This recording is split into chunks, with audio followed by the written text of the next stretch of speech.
जय जगन्नाथ समस्त को शुभ सकाळ पंचुकर द्वितीय दिन सबु काम सारी मु मंदिर गली मुरुज पकेली ठाकुर को दर्शन करी आउ पड़िशा घर खुड़ी शाशु सहित गोटे फोटो नहीं गली आम घर दुआर मुहरे बेल गछटे से मुरुज पकेली मो बड़ शाशुंकर चौरारे फांका थिला मु मुरुज पकेली।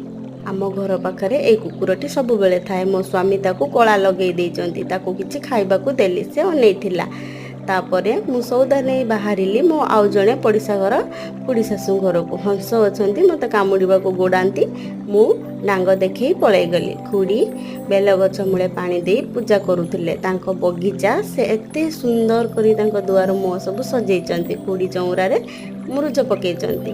खुड़ींकर घर एही भली थिला। खुड़ी को सौदा दे मु पळे आसिली। आजिर सखा आपण मानकर